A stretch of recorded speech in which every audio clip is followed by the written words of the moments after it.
इसी आधार से परमात्मा ने जो मंदोदरी को कहा था कि तुम्हारे शंकर से ऊपर एक और परम शक्ति है, ये तो नाशवान है, इनके द्वारा दिया गया जो सुख है अक्षीणिक है, ये आपके प्रारब्ध के कर्म को नहीं काट सकते। मंदोदरी ने सारी सच्ची मानी क्योंकि साधु कह रहे थे, दूसरी बात नहीं, फिर बातें खत्म होगी। ये तो बात कोई बताने वाला मिलता ही नहीं था उस समय, तो ये सारे नकली थे, उनकी बातों को हम ऐसे ही दृढ़ता से मानते रहे। अब मंदोदरी ने फिर वो लंकापति रावण को सुनाना चाहा। रावण के अंदर तक गोबर भरा था अहंकार शक्ति का, शंकर भगवान की पूजा करके सिद्धियां प्राप्त कर रखी थी और मांस खावा शराब पीवा उसका यह अच्छी बात कैसे स्वभाव है। तो वो कहने लगा कि ए मूर्ख, तो शंकर भगवान से ऊपर मानती है, देख मेरे क्या ठाठ करा के है, 1 लाख मेरे पुत्र हैं, 1.25 लाख मेरे नाती हैं, और देख सोने की लंका बना रखी है, अरे क्या देगा तुझे वो भिखारी। मंदोदरी ने बहुत कोशिश की पर बुद्धि भ्रष्ट के बाद पल्ला पड़ी नहीं।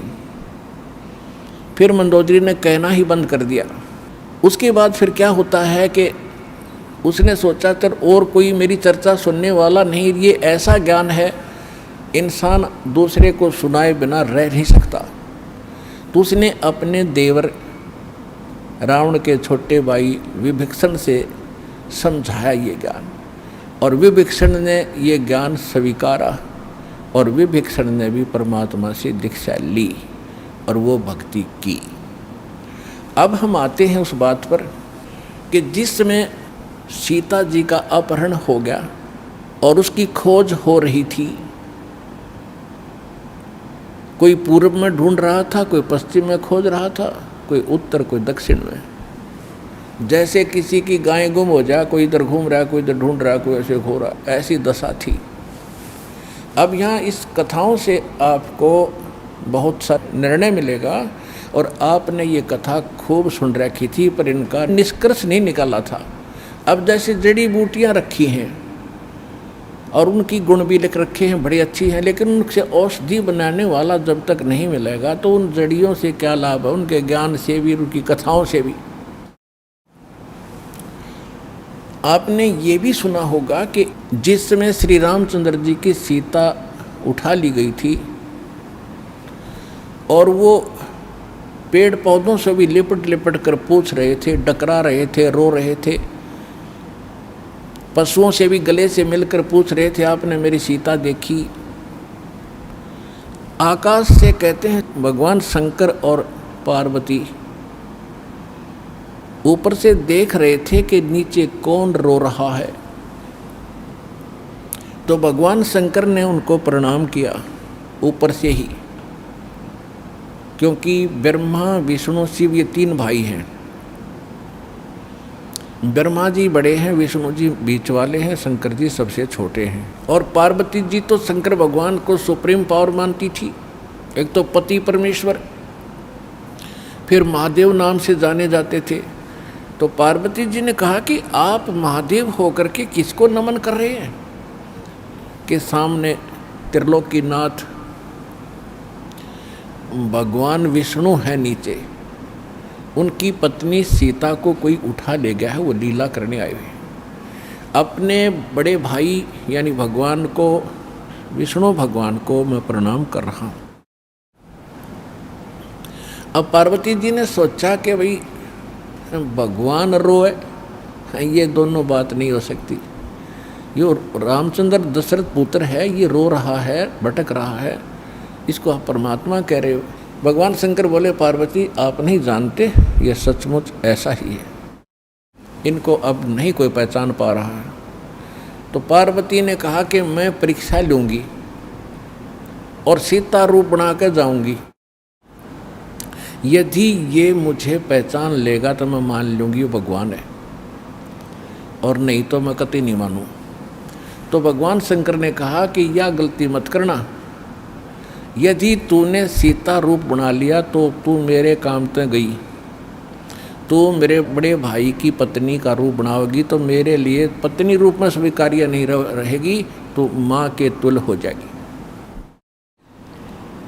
उस समय तो पार्वती ने कहा कि ठीक है, नहीं मैं नहीं जाऊंगी जी, अब शिव जी गए सैर सपट्टे को, और आदत है ये, इस मन का स्वभाव है कि क्या पता चलता, अभी 2 मिनट में परीक्षा लेकर आती हूँ। सीता रूप बनाया, रामचंद्र जी के सामने खड़ी होगी, जिधर से रास्ते में खोजता हुआ जा रहा था। रामचंद्र जी ने कहा कि हे दक्ष पुत्री माया, हे राजा दक्ष की बेटी, आप भगवान शंकर को कहाँ छोड़ आई, अकेली कैसे वन में? तो शर्मिंदा हुई और कहा कि सचमुच शंकर भगवान जी आपको ठीक ही प्रणाम कर रहे थे, नमन कर रहे थे, आप तो सचमुच भगवान हैं। अपने आत्मा यहाँ देखना एक पॉइंट सोचने का है।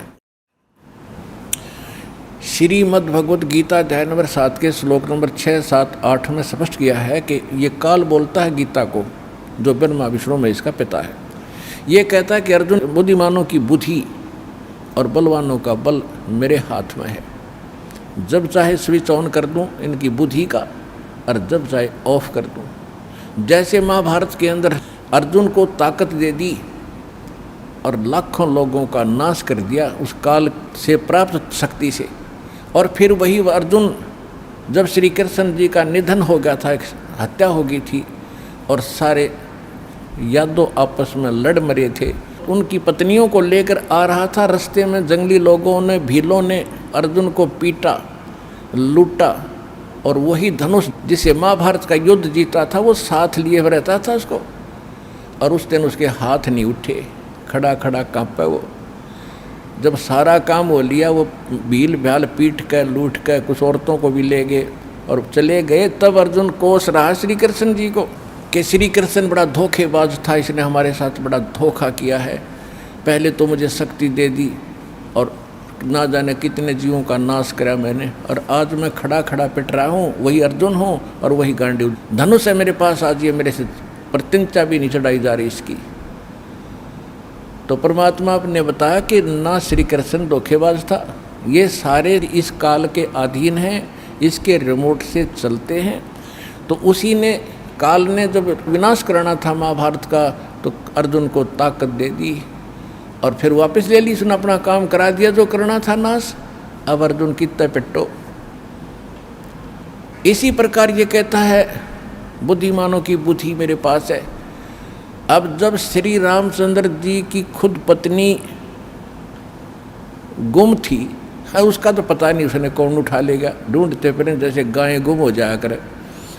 हर वह पार्वती पहचान ली, तू तो पार्वती है, सीता नहीं है, तो वहाँ उसकी ऑन कर दी और फिर ऑफ कर दी, ये खा धक्के। अब क्या होता है, अब हनुमान जी ने छलांग लगाई, एक सिद्धि है जो आकाश में उड़ जाने की प्राप्त हो जाती है।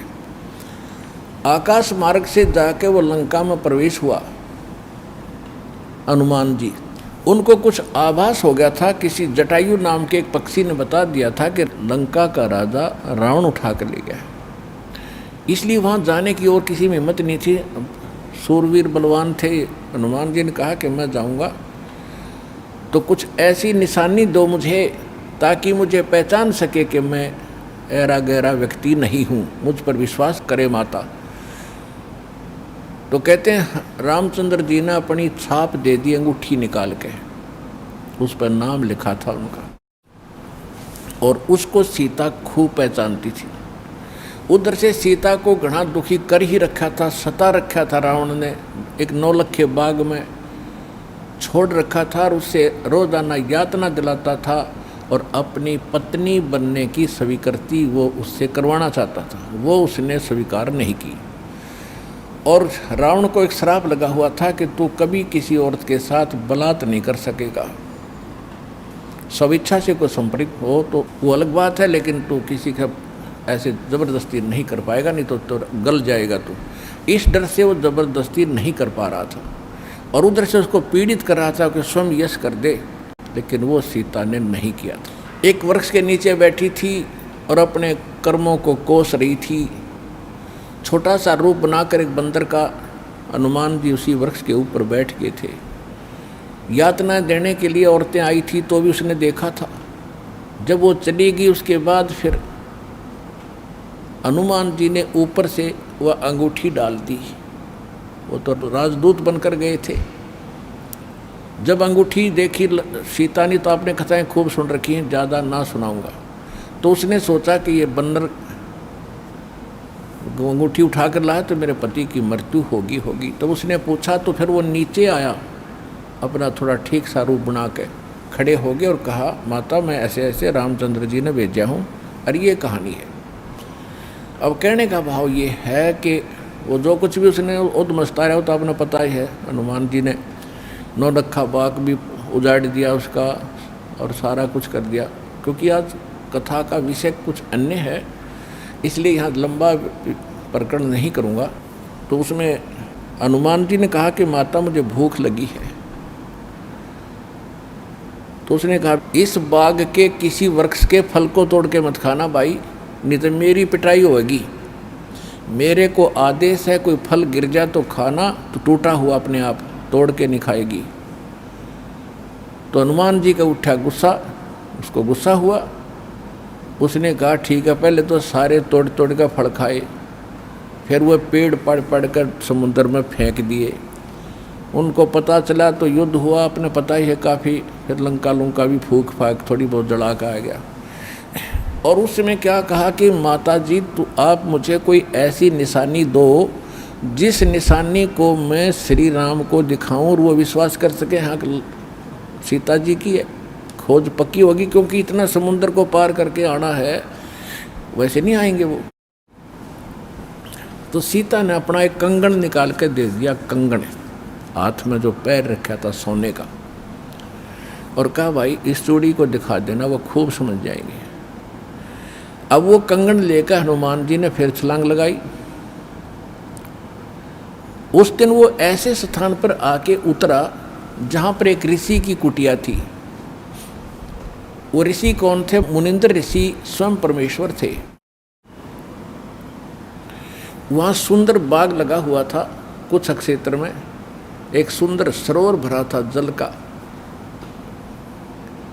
तो सुबह सुबह का समय था। हनुमान जी ने सोचा कि बहुत मनोरम स्थान है और यहाँ कुछ स्नान करूँगा, सामने बाग सुंदर फलों से लदपद है, आहार करूँगा और फिर ऋषि जी भी साथ में हैं, इनके दर्शन करूँगा, पहले स्नान कर लेता हूँ। अब जो कंगन वो लाया था उसको रख दिया पत्थर पे और स्नान करने के लिए प्रवेश किया सरोवर में।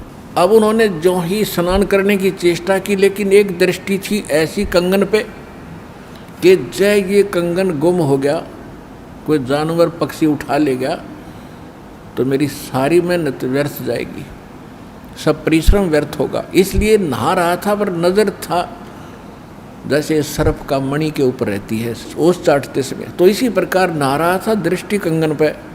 इतने में एक बंदर आया, दौड़ा दौड़ा और कंगन उठाकर भाग लिया। आगे आगे बंदर, पीछे पीछे हनुमान। उस ऋषि के आश्रम में बंदर प्रवेश कर गया।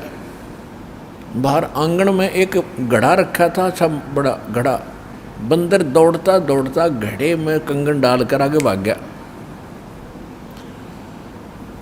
अब सुख की सांस ली कि कोई बात नहीं, ये समुद्र में डाल देता तो बात बिगड़ जाती, गड्ढे में डाल दिया। फिर धीरे धीरे चले हनुमान जी। पहले घड़े में देखा उसने, ऋषि को तो पीछे प्रणाम करना था।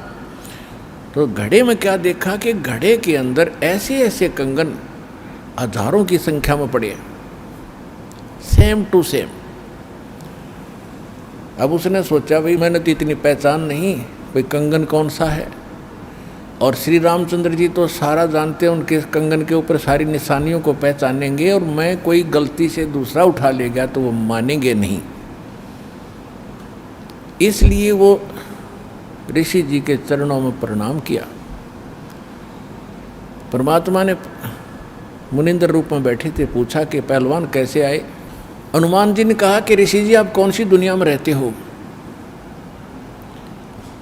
मुनिंद्र जी ने कहा क्या बात है, मैं तो इसी पृथ्वी धरातल पर ही तो रहता हूँ, क्या आपको नहीं पता आज श्री राम के ऊपर कैसी आपत्ति आई है। ऐसे ऐसे उसकी पत्नी गुम हो गई थी, वो माता की खोज करके मैं आया हूँ। तो परमात्मा ने पूछा कि भाई कौन से राम की बात कर रहा तू। वो कहता है अच्छा कमाल करते हो ऋषि जी, आपको यही नहीं पता राम कौन है।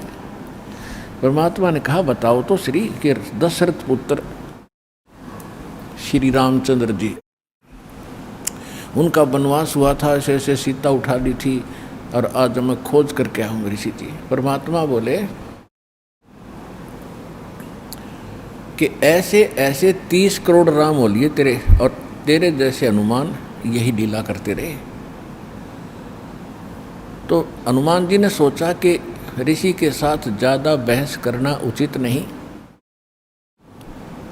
और अपना काम करूं और चलूं। कहने लगे ऋषि जी और बात छोड़ो आप, कि मेरे सामने एक समस्या आ गई है कि ऐसे ऐसे मैं कंगन लाया था माता के हाथ का, और वो कंगन मैं स्नान कर रहा था, बंदर ने उठा के आपके घड़े में डाल दिया। तो परमात्मा बोले ले जा कंगन भाई, जा फिर अपना कर काम, जाओ हनुमान जी ले जाओ कंगन, निकाल ले जाओ, करो जो तूने करना। कहने लगे जी समस्या ये है कि इसमें और भी बहुत से कंगन पड़े हैं और इन कंगनों में पहचान नहीं कर पा रहा हूँ मैं, मेरा वो भगवान सीता जी वाला कौन सा है। परमात्मा बोले अरे भले आदमी तुम लाने वाला और तुझे पता नहीं तो मैं क्या बताऊँ, फिर खोज ले कौन सा है तेरा। तो चिंतित हो गया कि भगवान दया करो। परमात्मा बोले कि जौन सा चाहे वो उठा ले जा और सेम टू सेम पाओगे, इसमें कोई दिक्कत नहीं। कैसे कैसे फिर ये कंगन आए कहाँ से आपके पास, कि अब सुन मैं कथा सुनाऊंगा तेरे को। जैसे ये रामचंद्र जो आत्मा है ये विष्णु जी की आत्मा है, ऐसे ऐसे न जाने कितनी बार धक्के खा लिए इसने, कितनी बार जन्म लिया, कितनी बार मर लिया। तो प्रत्येक त्रेता युग में ये ऐसा ही होता है। और मैं यहीं बैठा हूँ जब का, मेरी तो बहुत युगों की आयु है, मैं यहाँ बैठा हूँ। पहले इन बातों पर किसी को अविश्वास नहीं होता था। तो हनुमान जी से बताया कि तेरे जैसी आत्मा हनुमान ना जाने कितने बन करा लिए और कितने ये ऐसे कंगन ले लेकर आए हैं, इसी प्रकार वो बंदर उठा कर इसमें डालता रहा है।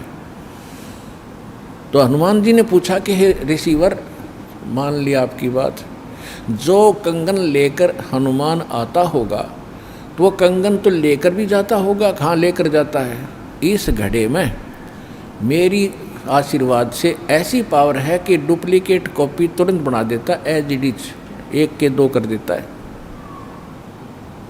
और नहीं विश्वास है तो ले ये कटोरा उठा के कोई दिया, ले इसमें डाल के देख ले। हनुमान जी ने कटोरी उठा कर उसमें डाली, तुरंत 2 होगी, 1 जैसी। अब वो दोनों को देख रहा कि सचमुच ठीक है। तब हनुमान जी को कुछ विश्वास हुआ कि संत नहीं, ये कोई और ही महापुरुष हैं, बड़े सिद्धि युक्त हैं और सारी कथा को सही जानने वाले हैं। लेकिन कहा महाराज मैं आपकी बात से सहमत हूँ, होगा कोई और भगवान, पर अब मुझे समय नहीं आपकी सारी बात सुनने का, क्योंकि मैं परमार्थ के काम में लगा हूँ। परमात्मा बोले भाई ठीक है, ले जाए, कोई कंगन निकाल ले जाए बेटा, सारे एक जैसे मिलेंगे। वो उठा कर ले गए कंगन को। लेकिन हनुमान जी को फिर भी विश्वास नहीं हो रहा था। जब श्री रामचंद्र जी को दिखा दिया और रामचंद्र जी ने ओके कर दिया, जब हनुमान जी को संतोष हुआ कि 3100 की 100 सच बात है, वो उधर से वो ऋषि की घटना भी नहीं भूल पा रहा था, उधर से फिर युद्ध भी शुरू होना था। कहने का भाव ये है, बात फाइनल होगी कि सीता वहाँ है, सारे लक्षण बता दिए, और वो कंगन को देखकर रामचंद्र जी को विश्वास हुआ। अब समस्या आई कि उसके ऊपर पुल बनाएंगे समुद्र पर। वो कथा आपको सुना दी कि 3 दिन तक स्वयं रामचंद्र जी घुटनों पानी में खड़ा होकर के याचना करता रहा। तीसरे दिन जब उसने कहा लक्ष्मण से कि बड़ा अग्नि बांध दे, ये लातों के भूत बातों से नहीं मानते, इसको फूंकता हूँ। 3 दिन हाथ जोड़ता रहा कि हे सागर राज मुझे रास्ता दे दो, ये मान नहीं रहा। तब विपर रूप धारण करके समुद्र आया। उसने कहा कि भगवान ऐसा ना करो, इसमें ना जाने कितने जीव जंतु हैं, सब नष्ट हो जाएंगे, आपको पाप लगेगा। और ये जल सारा समाप्त हो गया तो ये गड्ढा बन जाएगा, हजारों किलोमीटर गहरा, आप फिर भी नहीं जा सकते। कि हे रामचंद्र जी, ऐसा काम करो, सर्प भी मर जाए लाठी ना टूटे। तो वो कारण जानना चाहा तो समुद्र ने बताया कि आपकी सेना में ये नल नील नाम के 2 ऐसे भक्त हैं जिनको इनके गुरुदेव का आशीर्वाद है कि इनके हाथों से पत्थर भी तैर जाते मेरे ऊपर, और कोई चीज़ यहाँ पर फ्लोट नहीं कर सकेगी। अपने आत्माओं यहाँ मान बढ़ाई खत्म करती है, और जितने भी वहाँ आसपास ऋषि महर्षि भगत लोग थे वो विष्णु पुजारी होते ही थे उस टाइम। तो सब ने पता चला कि विष्णु के अवतार श्री राम आए हैं, श्री राम की पत्नी उठा ली गई है, पता चल गया है वो रावण के यहाँ है, उसके ऊपर चढ़ाई करेंगे, लड़ाई करेंगे। वो मान नहीं रहा। तो नल और नील ये भगत सारे पहुँच गए सेना में, क्योंकि भगत तो हेल्प करें, दुखी ऐसा है कि। तो वो भी सेना में खड़ा पाया आगे दोनों। तो उनको बुलाया गया। रामचंद्र जी ने कहा भी नल नील कौन है, वो आगे आए। अब पुण्यात्माओं यहाँ मार खाता है इंसान, और परमात्मा इस प्रकार की जो हम गलतियाँ करते हैं, अपना भक्ति नाश करते हैं, उसके लिए सतर्क करते हैं। यहाँ पर क्या किया, नल और नील के मन में अभिमान आ गया, अहंकार आ गया कि आज हनुमान भी फेल, रामचंद्र भी फेल, क्योंकि पत्थर नहीं तैरे, समुद्र पर पुल नहीं बन रहा। हमारे पास ऐसी शक्ति है कि पत्थर रखेंगे तैर जाएंगे, आज हमारी वाह वाह हो जाएगी। अंगद भी फेल, सुग्रीव भी फेल, जामवान भी फेल। ये फेल का चक्कर मारा जीव ने। तो उस दिन वो आए, ना मालिक याद किया। रामचंद्र जी ने पूछा कि तुम्हारे पास कोई ऐसी शक्ति है पत्थर तैर जाते? कहाँ जी है, कि ट्राई करके दिखाओ। उठाया, पत्थर रखा, क्यों अभिमान था कि कर देंगे काम, वो डूब गया। दूसरा फिर रखा, वो भी डूब गया। तीसरा फिर रखा, वो भी डूब गया। अब रामचंद्र जी समुद्र की तरफ देख रहे हैं, विपर रूप में खड़े थे, ब्राह्मण रूप में, और ये कहना चाह रहे हों कि तू झूठ बोलता था, इनके पास कोई पावर नहीं। तभी समुद्र ने कहा, विपर रूप में खड़े समुद्र ने, क्योंकि ये देवता होते हैं, ये जल जो है ये देवता नहीं है, जल का कंट्रोलर एक देवता है, उसको वरुण कहते हैं। वो आकर खड़ा हो गया। तो वो कह रहा था कि हे नल नील, आज आपने गलती की भाई, आज तुमने अपना गुरु तो याद किए ही नहीं, तुमने तो नाश कर दिया बात का। करो याद उस मालिक को। तब उनको भी याद आया, कहाँ बोली गलती बन गई आज तक। तो यहाँ परमात्मा बताते हैं, जैसे माता गर्भ को रख यत्न बनाए, ठेस लगे तो छन होवे तेरी, ऐसे भक्ति नसावे।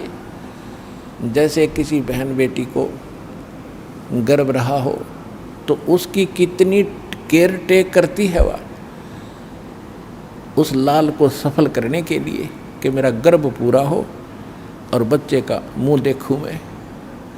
तो वो कैसे चिंतित रहती है, चलते समय भी कहीं ऊंचे नीचे पर पैर ना रखा जा, भगवान मेरा बालक गर्भ खराब ना हो जा।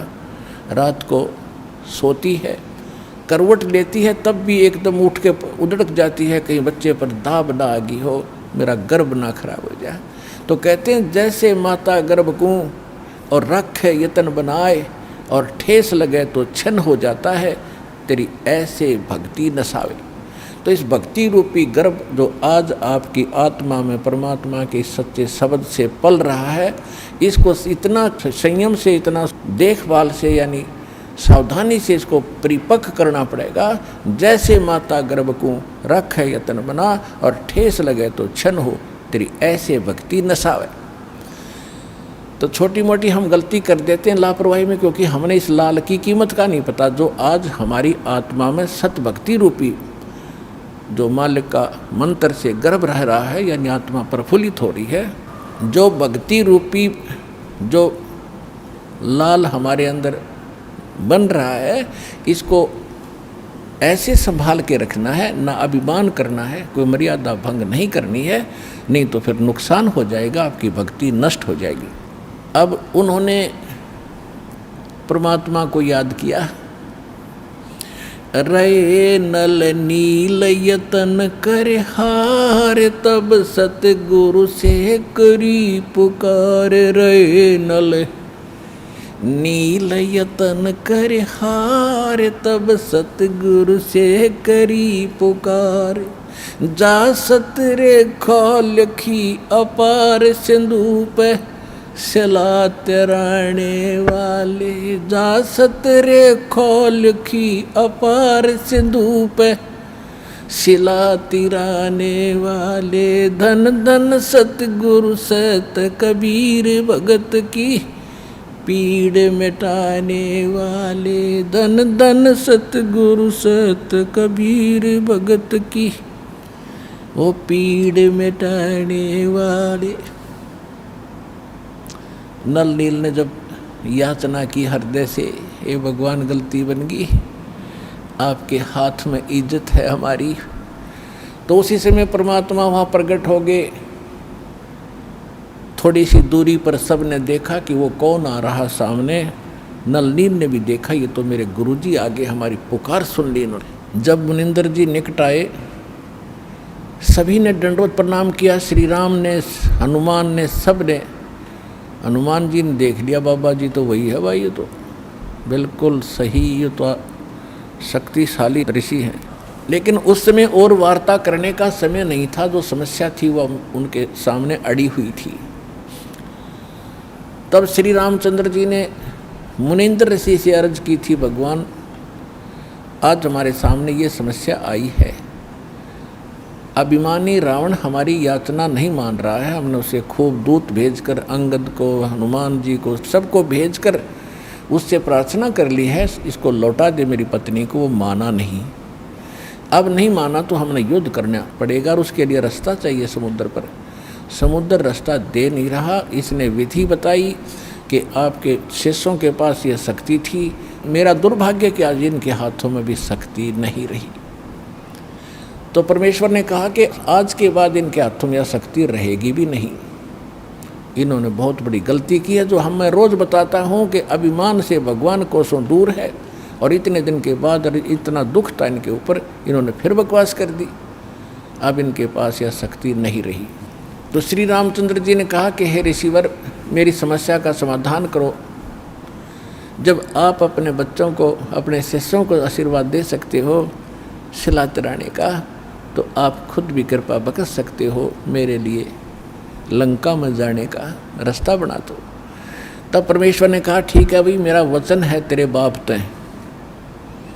परमेश्वर ने कहा था कि तेरे बाप से मेरा वचन है कि तेरा पुल बनवाऊंगा। अब ये रामचंद्र जी का समझ में नहीं आई कि मेरे बाप से और क्या वचन है इनका, क्या वायदा है। परमात्मा ने अपनी प्यारी आत्मा धर्मदास जी को बताया था कि जब मैं प्रथम सतयुग में सतलोक से यहाँ आ रहा था तो बीच में इस काल की एक तपस्या है, वहाँ पर जीव दुखी किए जा रहे थे और मैं जोग जीत रूप में अपने पुत्र के रूप में वेशभूषा में था। तो इसने पहले मेरे साथ कुछ बकवास करी थी, ज्योत निरंजन ने इसकी पार नहीं बसाई थी, तो मेरे चरणों में गिर गया था। और इसने मेरे से वचनबद्ध करवा कर कुछ प्रार्थना की थी कि कुछ और सुविधा मुझे देना। उनमें से एक तो ये थी कि मेरा पुत्र विष्णु श्री राम रूप में जाएगा, और ऐसे उसके प्रारब्ध में लिखा है कि उसकी पत्नी को रावण उठाएगा, समुद्र पर पुल नहीं बनेगा, आपके बगैर वहाँ कोई कृपा नहीं कर सकेगा, उसकी हेल्प नहीं कर सकेगा। तो परमात्मा ने स्वीकार किया था कि मैं ये काम भी करूँगा। फिर दूसरा वर्ग क्या था कि वो फिर समुद्र के ऊपर उसने जो तीर त्यार दिखा के ज़बरदस्ती धमका के रास्ता लेना चाहा था, इसका प्रतिशोध समुद्र लेगा। वो क्या करेगा कि जब ये श्री कृष्ण रूप में जाएगा और फिर ये क्या करेगा, बाद में मृत्यु के उपरांत एक राजा को दर्शन दे करके जगन्नाथ का मंदिर बनवाना चाहेगा अपनी महिमा बनाए रखने के लिए। तो उस पुरी के स्थान पर जो जगन्नाथ मंदिर बनवाओगा उसको समुद्र इस प्रतिशोध में नहीं बनने देगा कि इसने मेरी बेइज्जती की थी तीर दिखा के राम रूप में, इसका प्रतिशोध लेगा और वो मंदिर न बनने नहीं देगा, बार बार तोड़ेगा। आप उसका मंदिर बनवाना। क्योंकि बच्चे हट कर लेते हैं तो वो मानते नहीं हैं, तो इसलिए वो कह रहा था जी आप दया करिए, वो मानेगा नहीं। तब परमेश्वर ने कहा था तथास्तु। और भी कई चीज़ें कही थी कि दूसरा ये मांगा था कि 3 युगों में जीव थोड़े पार करना। क्योंकि परमात्मा ने कहा था कि मैं कलयुग या तेरे नीचे के लोकों में जाऊंगा और तूने सबको मिसगाइड कर रखा है, सच्चा भगवान सच्चा ज्ञान छुपा रखा है, मैं सच्चाई बताऊंगा और सबको ज्ञान दूंगा, ऐसी भक्ति और नाम दूंगा, सभी तेरे लोक से पार होकर सतलोक जाएंगे।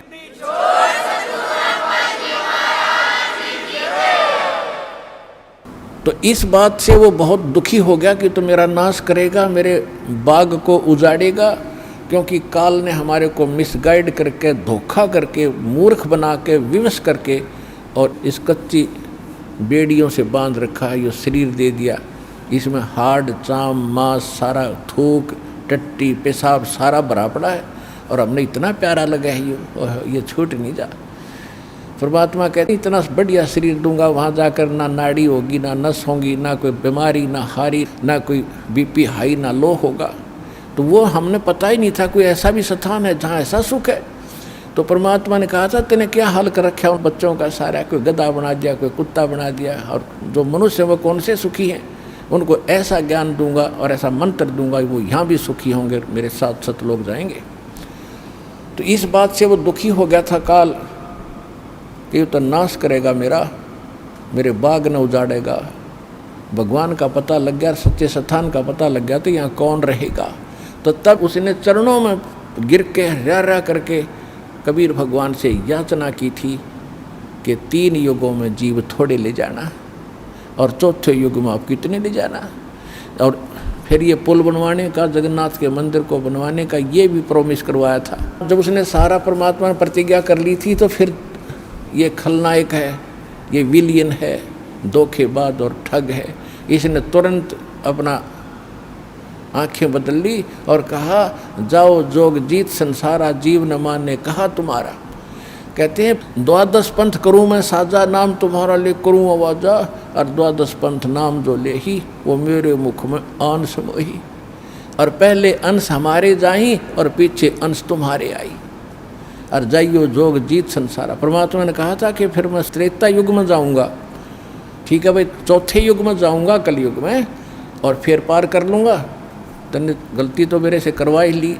वैसे मालिक ने गलती नहीं की, दाता को पता था कि सतयुग त्रेता द्वापर में ये दुखी नहीं होंगे, और जब तक जीव दुखी नहीं होगा इतना भगवान नहीं पहचान सकता। इसलिए दाता ने जानबूझकर उसको यश कर दी थी, और वो बन गया था सियाणा, अपने आप में इंटेलिजेंट बन रहा था कि मैंने रोड़ मार ली भगवान की, हैं मैंने इनकी अकल मार ली, मालिक ने अकल मारी उसकी। अब वो क्या कह रहा था कि देख लेना कलयुग जब आएगा, पहले मैं अपने दूत भेज कर ऐसा गलत प्रचार करवा दूंगा, ब्रह्मा विष्णु महेश तक सीमित कर दूंगा, कोई पत्थर कोई पानी कोई मंदिर कोई मस्जिद गुरुद्वारों में बांध दूंगा, और पहले अंश हमारे जाई पीछे अंश तुम्हारा आई, जाओ जोग जीत संसारा, जीवन मन फिर कहा तुम्हारा। कि पहले मेरे दूत जाएंगे और सारा उल्टा ज्ञान, उल्टा भगवान, उल्टा विधान सबको बता देंगे, गलत मंत्रों से रटा देंगे। ये राधा स्वामी पंथ, धन धन सतगुरु पंथ, निरंकारी पंथ, ये रासाराम जैसे ये सारे नकली पंथ काल के चलाए हुए।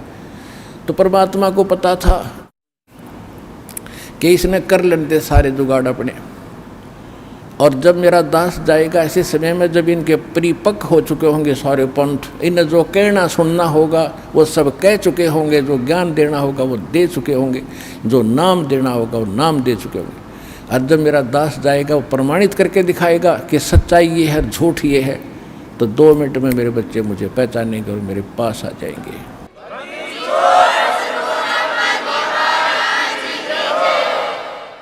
परमेश्वर ने कहा था कि चौथा युग जब कलयुग आई तब हम अपना अंश पठाई, और घर घर देखो बोध विचारा, और सत्य नाम सब ठोर उचारा। तो इस प्रकार परमात्मा ने जो बताया था कि चौथा युग जब आएगा और कलयुग बीतते 5500 पाचा, जब ये वचन मेरा होगा साचा। कलयुग बीत जावे जब एता, सकल सृष्टि सभी प्राणी परम पुरुष पद चेता, कि जब वो कलयुग 5500 वर्ष बीत जाएंगे तब ये मेरी बात सच्ची होगी कि घर घर में सतनाम का जाप होगा, घर घर में मेरे ज्ञान की चर्चा होगी। लेकिन ये उस समय सच्चा होगा जब कलयुग 5505 बीत जाएगा, और उस समय सभी को पता होगा कि एक परम पद है। कौन सा? गीता अध्याय नंबर 18 के श्लोक नंबर 62 में, जिसके विषय में कहा कि अर्जुन, तू सर्वभाव से परमेश्वर की शरण में जा, उसकी कृपा से ही तू परम शांति को और सनातन परम धाम को, शाश्वत स्थान को प्राप्त होगा। गीता अध्याय नंबर 15 के श्लोक नंबर 4 में कहा कि तत्वदर्शी संत की प्राप्ति के उपरांत उस तत्व ज्ञान से इस अज्ञान को काटकर उसके पश्चात परमेश्वर के उस परम पद की खोज करनी चाहिए, जहाँ जाने के बाद साधक कभी लौटकर संसार में नहीं आते। अगर आप ये वीडियो YouTube पर देख रहे हैं तो हमारे चैनल को सब्सक्राइब करें और बेल आइकन को दबाना ना भूलें। अगर आप Facebook पर ये वीडियो देख रहे हैं तो हमारे पेज को लाइक करें।